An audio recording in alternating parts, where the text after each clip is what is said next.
Hey, everybody, welcome back to the Disciple Makers Podcast. I am so excited because we have the lead founder and CEO of Discipleship.org joining us today, Mr. Bobby Harrington, or I should actually say Dr. Bobby Harrington. But you don't usually put that, actually, Bobby, but it is such an honor, brother, to have you, especially because Discipleship.org was really birthed out of a vision that you and a few of your friends had to really change the landscape in America of disciple making. And so thanks for joining us today, brother. I'm really excited to get to spend this time with you. Josh, I'm grateful to be with you and so glad to partner with you at Discipleship.org and for all the good work you do. So yeah, happy to do it. Awesome. And also not only was discipleship.org kind of birthed out of your heart and vision, but also renew.org. Could you just briefly, for the listeners who may not understand, would you mind just giving a brief synopsis of the even the partnership and the distinctions between Renew and discipleship.org? So Discipleship.org was established to champion Jesus-style disciple making. So it's about the methods.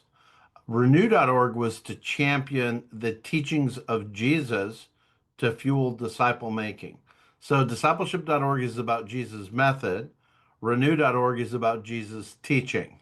Okay. And we want to be respectful at discipleship.org that some of our beliefs about what the Bible teaches might be different than other believers, but they care about disciple making. So we wanted to have a platform with discipleship.org where different evangelical groups, some Calvinist, some Arminian, some believing in male leadership, some not, and so forth, could have a platform. Whereas at renew.org, we're very specific in what we hope is really biblical theology. And we Okay. Yeah, champion that.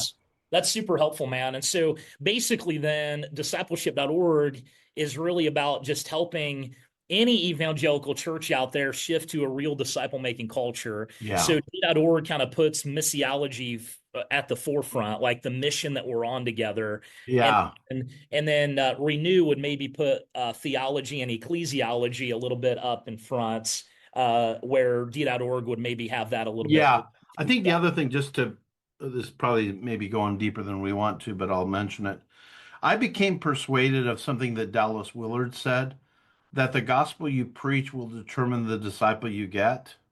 And we expanded that a little bit the more we spent time with it. The gospel you preach, the Jesus you uphold, and the faith you coach will determine the disciple you get. So we wanted to really have a robust theology of disciple making. And again, you have to make decisions with that. You make decisions based on what you believe the Bible teaches about that. Some of them are primary, like the gospel. What is the gospel? But then also, like, what is the nature of faith in the Bible and what comes with that? And so we take a stand on that, and sometimes everybody doesn't agree with those stands. So we don't want to alienate them at discipleship.org. Yeah, no, that's beautiful, Bobby. And then also, I mean, one of your other heartbeats, brother, many, many years ago, you planted a church in the Nashville area called Harpeth Christian Church. And how many years ago was that you And planted that church? by the way, when you plant a church, you do certain things. And 28 years ago, I did certain things the way I wouldn't do it now. But back then, the group wanted the name by the Harpeth River because it went throughout Williamson County, just south of Nashville. So it's called Harpeth Christian Church. Many people have said to me, Harpeth, is that King James? Is that a King James? But anyway, there's a river called Harpeth. Okay. And so it's Harpeth Christian Church. And grateful to have led the team that planted that church and have served there as lead pastor. In the last 10 years, I've been part-time lead pastor, but Yeah. continue to do so. Which is beautiful, brother, because your heart, Bobby, from the beginning with Harpeth, with D.org, and now Renew, has really been disciple making and making sure that you're coming alongside of individuals and churches to help them become disciples, to make disciples, and then to help shift culture Yeah. towards disciple making, which is something I just love and respect about you, brother. I've really enjoyed just building our friendship together over the last few years has been incredibly enjoyable, and just learning from you and all of your experience. Discipleship.org is getting ready to have an assessment that's coming up on the website to really help churches. Could you kind of unpack that for us, Bobby? Like Yeah, what yeah, that's I'm, going to I'm be? happy And to. yeah, This, okay. this is super important to help you, the listener, or if you're watching this as a disciple maker, both in your church and then for those of you who are church leaders with your church culture.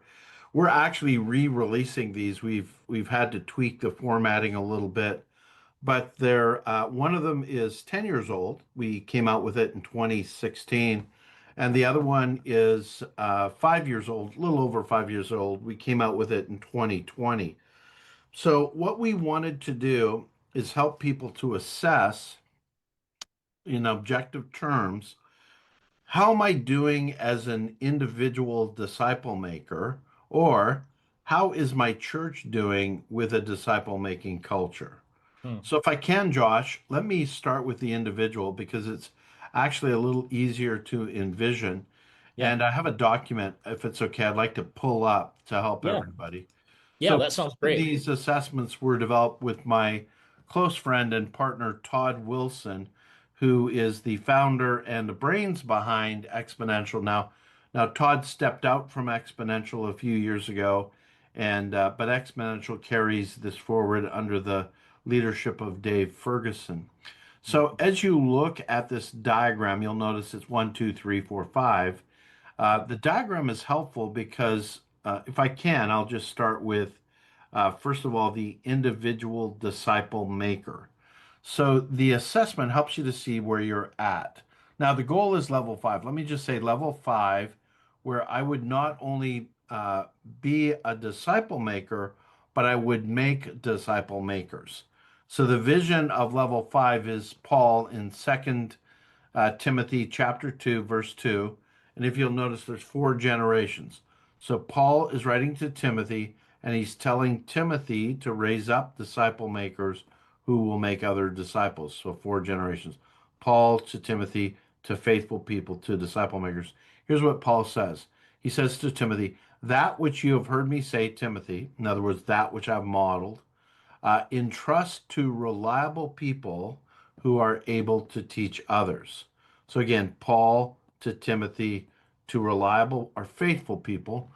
I like faithful because I just think it's a more helpful descriptor. Faithful people who are able to disciple others.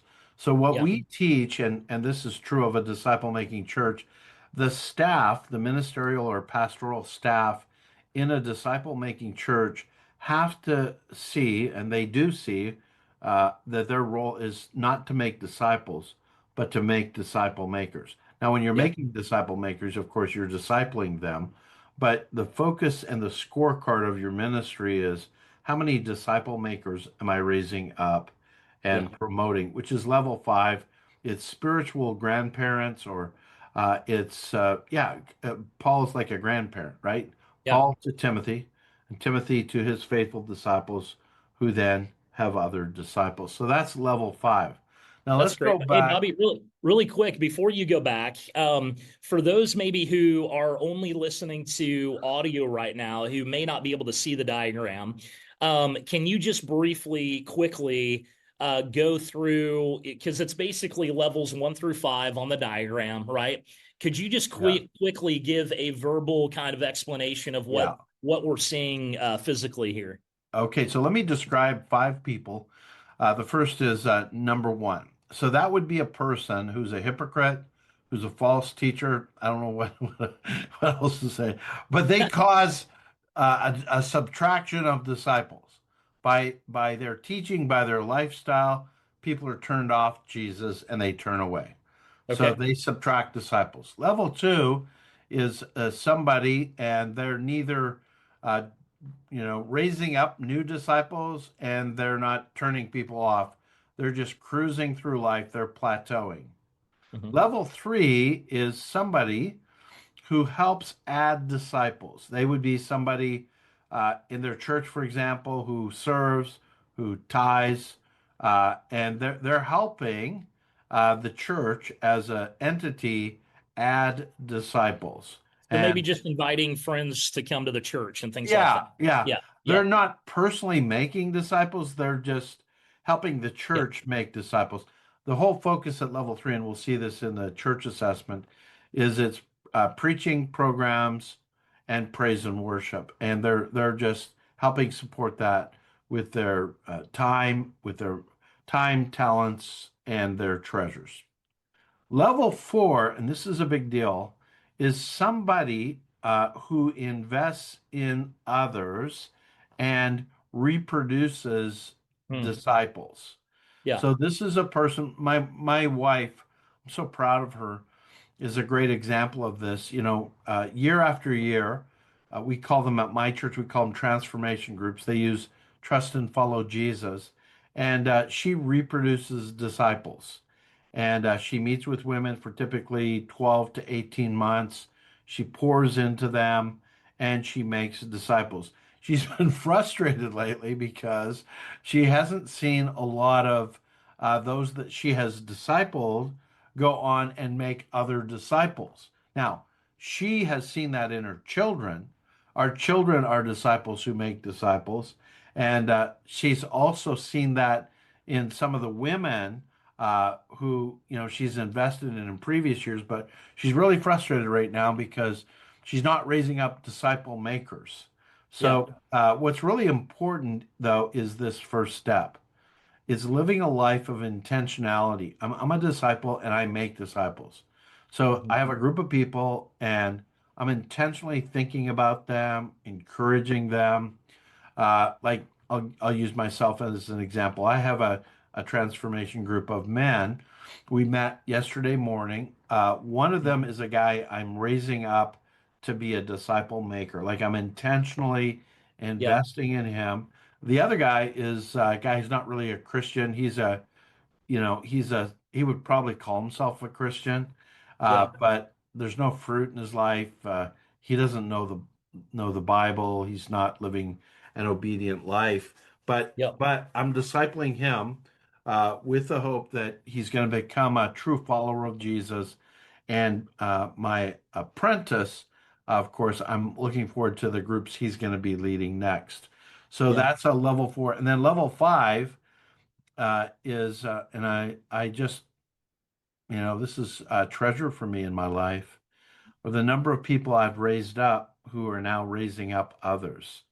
That's yeah, why Paul told Timothy, uh, you know, uh, the reliable people my disciples have found who are making disciples.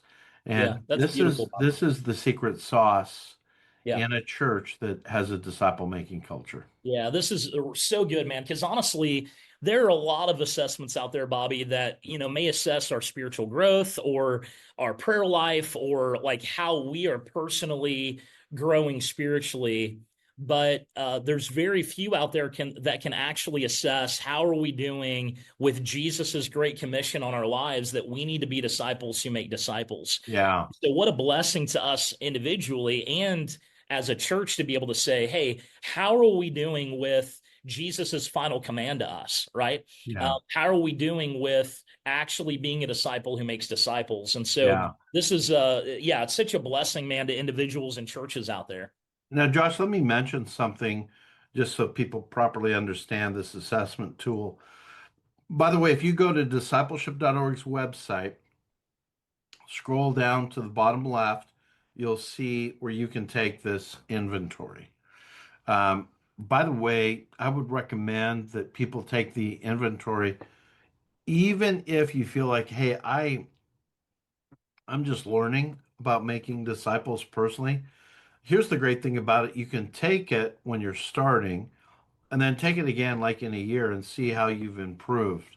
The Yeah. big thing that is going to be a factor in your ability to become more effective is that one word, intentionality, where you live a life of intentionality. I'm intentionally thinking about making disciples and discipling my disciples to make disciples. Hmm. And it's a lifestyle, it's a mindset, it's an intentionality that we have to learn to grow into. Now, Yeah. let me add one other nuance here. this is not an assessment of like the state of your heart. Right. Uh, like there are assessments about that. There's a guy, his name's Dave Ferguson with the Great Commission churches, our Great Commandment churches, and he's got a discipleship inventory that's more on, how you're being prompted by the Holy Spirit and obeying the Holy Spirit. Mm. That's equally valid, but this tool wasn't designed to assess that. It's more simply in a sense of how am I doing at reproducing disciples who make disciples. It's that kind of metric, just like how are you doing in terms of the outcomes and the explicit behaviors. I hope that's helpful. Yeah, that's super helpful, Bobby. Thank you. Yeah, that's awesome. And so, is there anything else on your heart about the personal disciple making assessment, like No, individually? no, let me mention Yeah. been the best downloaded, the biggest downloaded book at discipleship.org. I think Uh, the numbers are probably like 30,000 people have downloaded it. Wow. It's a book I wrote with Greg Wines, who's a PhD psychologist, metrics guy who helped us develop the inventory. And that book is called Becoming a Disciple Maker: The Pursuit of Level 5 Disciple Making. So I would encourage our listeners to go take the assessment. It's free, see how you're doing, and also download and read the book, Becoming a Disciple Maker. If you want to buy the book, renew.org had a little extra funds, so it funded the book on Amazon.com as Oh, well. wonderful. It's the That's same great. book that So you there's a download. physical copy there as well. Yeah, That's yeah, great, Bobby. I didn't realize there was a physical copy of it. I have the digital copy, but yeah, that's great if somebody wants like the physical copy in their hands. That's wonderful. yeah. Yeah, that's Great. great. Awesome. And then the other assessment that is coming out is really at a church leadership level. So Yeah, still the same five levels, but they are then around church culture instead of individual disciple making. It's really around, are we a church that's truly making disciples who makes disciples? yeah, That's more for church leaders to take the assessment to see how yeah. how their church is doing, correct? Yeah, that's correct, Josh. Let me talk a little bit about this. It uses the same mathematical metrics. Yeah, Again, many people could say, well, there's quality things that aren't being measured in it, like, am I more loving? Are people staying married better in our church because of what our church does? Are people being more obedient? Are they serving the poor? Again, you can't measure everything, and so this is just measuring the reproducing of disciples who make disciples. hmm. So again, it's the same diagram, and in 2019 we partnered with Exponential, Discipleship.org did, on a massive study of the disciple making cultures in the nation. And this study is expensive and time consuming. It was supposed to be within 3% of accuracy of the entire nation of evangelical churches. So here's what we found. I want to explain the five levels again, tell you what we found, and then Josh, I'm going to turn the tables on you and get you to tell people about something that we found over the last 12 to 18 months. So Yeah, here are the levels again, especially for your listeners. We had churches take the assessment or give us feedback, and we found out that some churches are level one. It's going to be one, two, three, four, five. Level one churches are churches where the number of disciples is declining. So if a year ago they had 100 and this year they have 90, it declined by 10%. yeah, And 28% of the churches in the US in 2019 fit into that category. The second category is plateauing churches. That means that if they had 100 people who were disciples of Jesus a year ago, there was 100 people a year later. yeah. So that's 42% of churches in the US fit into Wow. that category. They're not losing people, but they're not adding people. Then is level three. And what's really crucial here, Josh, is to see that they're adding people not by personal disciple making, but Hmm. by the disciple making of preaching, praise and worship, and programs. These are attractional churches. Now, Yeah. 26% of U.S. churches in 2019, just before COVID, fit into that category. They attract people to their services and they add people who are attracted by, again, the preaching, praise, and worship and programs. Now, Hmm. um, this is the kind of church that, to be transparent with you, when we advocate for Jesus style disciple making, this church is the biggest challenge. And it's a church where it's trying to give people what the people want. They want to, be able to go to church. They want the service to be great. They want the preaching to be great. They want the praise and worship to be great, and they want the programs for their kids. The only difficulty with it is they're relying on the paid professionals, and Yeah. their lives often are not being changed. Right. Yep. So we just think that God intended that everyday disciples are also called to be priests and ministers Yep. and disciple makers, which Amen. then leads to the churches at level 4, where they have cultures where disciples reproduce disciples. Now, the difference between level 4 and level 5 is that level 4 requires a lot of intentionality and effort. Like I lead a church right now, it's a level 4 church. I took the assessment again for my church last week. So what Yep. that means is we have a significant number of people. In my church, it's 25% who are disciples who are actively making disciples. Now, Mm. it's not we're not talking about parents because Yeah. every parent should be discipling their kids. But we're talking about people in the church who are making disciples. In my church, there's three ways we do that through what we call home groups or transformation groups. Home groups are groups of typically, 10 to 16 people. Our transformation groups are 3 to 5 people. And then Celebrate Recover. We have a strong Celebrate Recovery ministry, which breaks people up into step studies. So we're fortunate we have 85% of our people in groups, and many of our leaders are reproducing disciples, but it's not viral. It's not Mm. like where Yeah. everybody just, oh, yeah, this is who we are, this is what we do. We have to continually coach and teach and help people Yeah. to see that.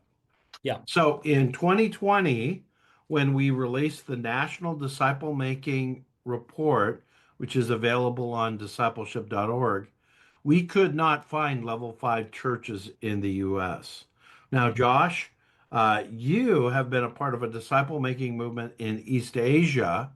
And just as a little bit of teaser here, how many churches has Ignite seen started through the disciple making efforts that you've done? Yeah, so we just crossed over last month, actually. In the last 10 years, we've seen over 50,000 churches start, Okay. That, which, like that number is mind-boggling, Josh. I just yeah, want to say. But it's it's level five. mind-boggling to me. It's mind-boggling to me too, Bobby. Okay. Well, it's level 5 disciple making. Now, Yeah. let me just tell everybody, in 2020, we couldn't find level 5 disciple making churches. Now, Yeah. at that time, there were some immigrant populations where there were signs of it, kind of incipient level 5 disciple making churches. And again, in a level 5 church, it's the average person can tell you the multiple generations of disciples they've made. It's like they don't know that that's not normative. They think, hey, if you're going to be a follower of Jesus, you're a disciple who makes disciples, and Yeah. your typical church, multiple generations of disciples that they have made.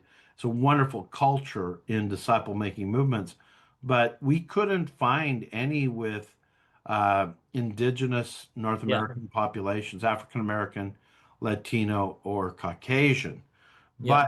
But starting a little over a year ago, about a year and a half ago, You and I, with Mason Eagle and the Discipleship.org team, some the Renew team, we did an earnest effort to identify level five churches who have that culture.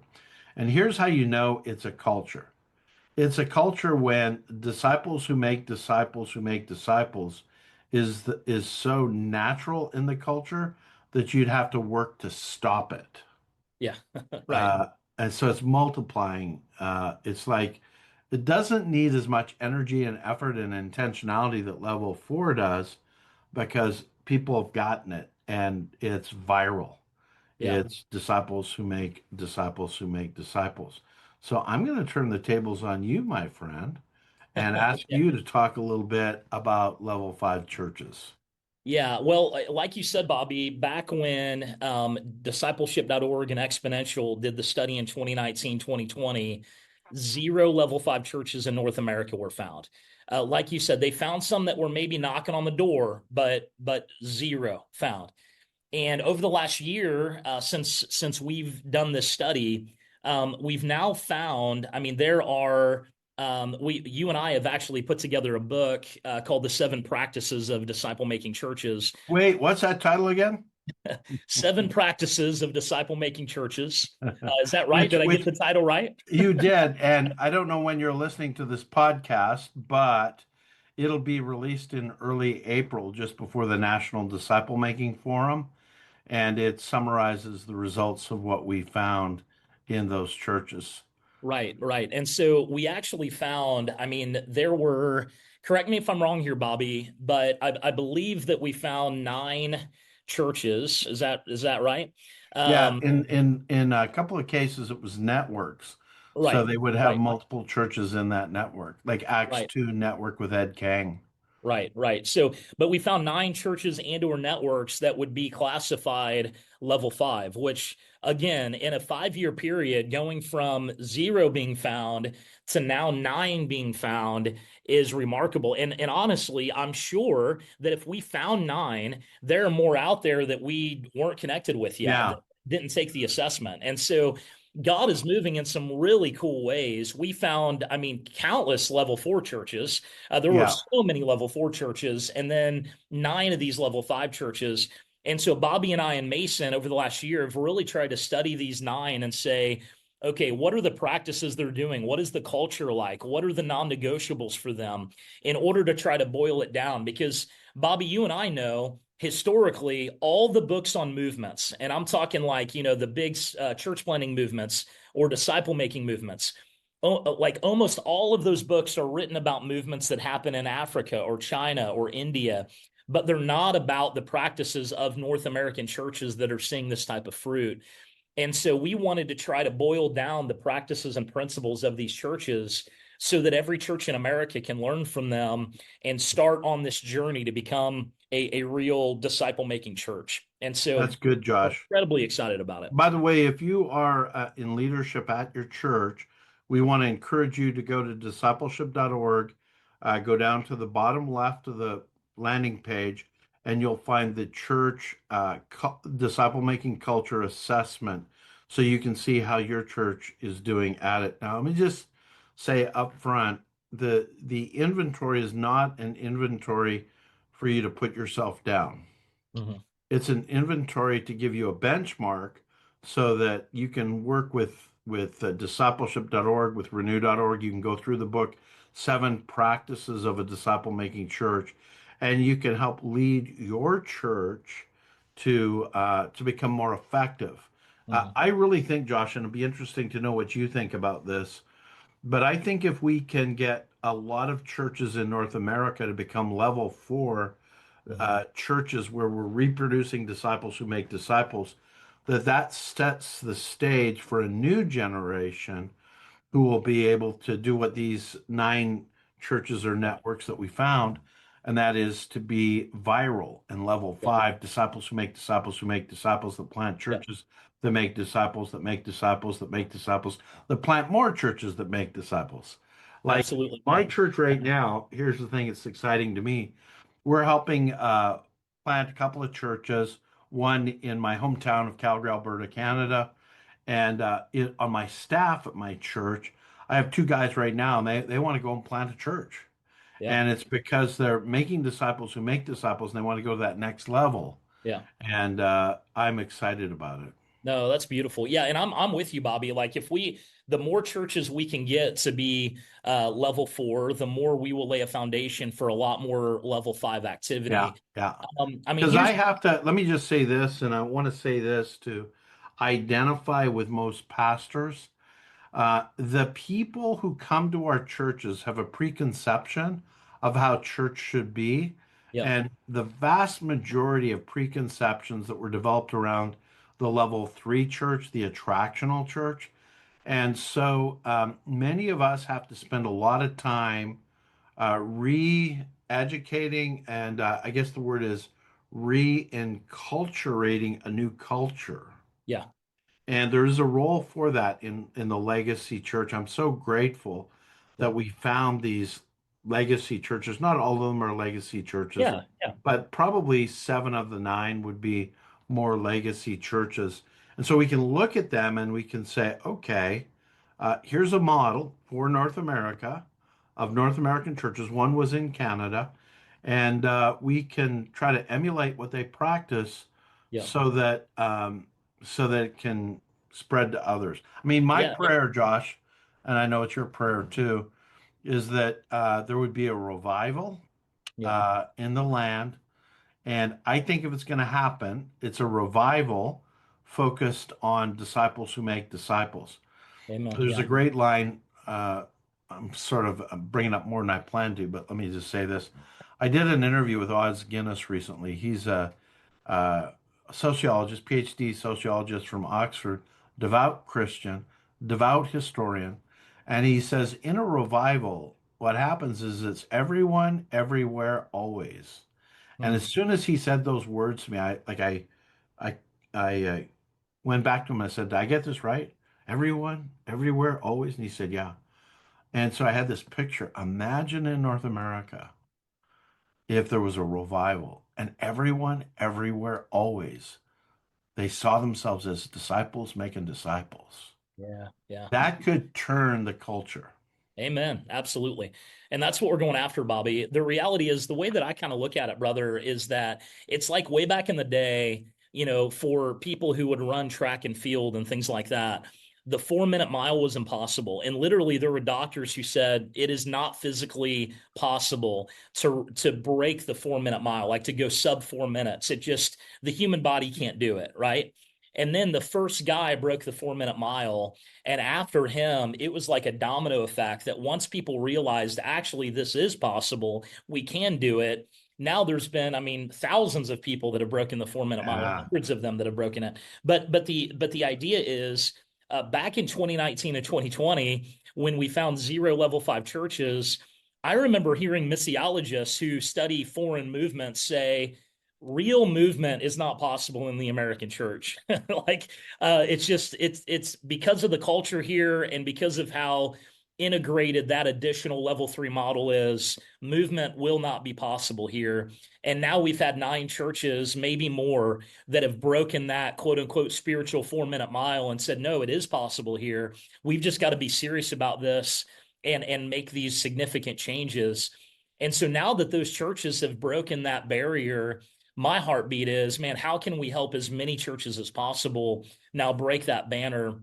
And like you said, have everyone, everywhere, always really thinking about, man, how do I Yeah. multiply disciples? How do I share the gospel? How do I be a disciple who makes disciples? How do I be a church that does the same thing? Yeah. And man, if we could get the culture in that direction, Bobby, it'll radically shift everything. So I'm just going to make a shameless plug to join us at the National Disciple Making Forum in the middle of April because number one, you'll be able to get a copy of the book on the 7 practices. We're also going to have guys like Ralph Moore and his book on making disciples, which is really it's a level 5 multiplication story. But we're going to have Joey McLaughlin from Elevate City Church. He's one of our main stage speakers. Of course, you're speaking. We're also going to have Lori Arnold from Real Life Texas, which is one of the level 5 churches. We're going to have Ed Kang from Acts 2 Network. And excuse me, I just think it's something you don't want to miss Yeah. because we're going to be encouraging everybody around that.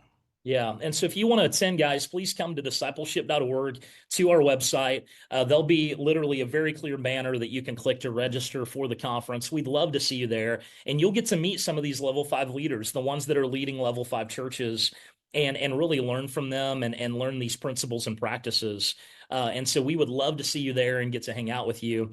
Bobby, we are almost out of time, brother. Is there any last things on your heart that you'd love to share with the listeners around these assessments or just around the vision that the Lord Yeah. put on your Well, heart? number one, several years ago, I asked the elders at my church to take the individual assessment, and they did it, and then they're real sheepish and shy, and it made me feel bad because I Mhm, thought I didn't get you guys to take that assessment so you'd feel bad. mhm. I asked you to take the assessment to give you a vision of Yeah, like how to get better. Now, the yeah, key word, I just can't say this enough for the individual and for the church. The key word is intentionality, is to develop a lifestyle of intentionally being a disciple who makes disciples. And literally, you think about it all day long. yeah. So I don't want anybody to take the assessment individually or church wise, like in a way to make you feel bad. Mhm. No, that's not it. It's a educational tool to Yeah, help you see where you're at and then to develop intentionality. yeah, Like Brandon Ginden's book, Intentional for Church Leaders, it's a fantastic book because yeah, he shows you have to create a culture in your church where yeah, everybody's intentional about being disciples who make disciples. yeah, And I'll just say this last thing about it. The best motivation and the only sustainable motivation is because you really love God and love people. yeah. You have to be convicted that the best thing on planet Earth that you could ever do is disciple somebody to salvation in Jesus, Mhm. and then if God allows it, that you would disciple them into maturity in Jesus, that where they would learn to obey all of his teachings as the Great Commission says. So those are my last words, brother. Hey, that's beautiful, Bobby. Thank you so much for being on with us. It is always good to have you on. I mean, this is your baby, brother. So to have you on is such a huge blessing. Well, And we are just so grateful and thankful for you. We love you, and we're just grateful for all that you're doing. And so, it's my honor and pleasure. yeah, but if for those of you listening, please come out to discipleship.org. Check out the assessments. Like Bobby said, if you go all the way down to the bottom of the page, it's on the left-hand side at the very bottom. You'll see two assessments there, both the personal assessment and the church-wide assessment. And so definitely check that out. And don't miss the forum in April. We'd love to have you there. But until next time, guys, let's go out there. Let's go hard after level five, and let's be disciples who make disciples until our nation and the nations around the world are saturated with the gospel. We'll see you next time. We love you guys.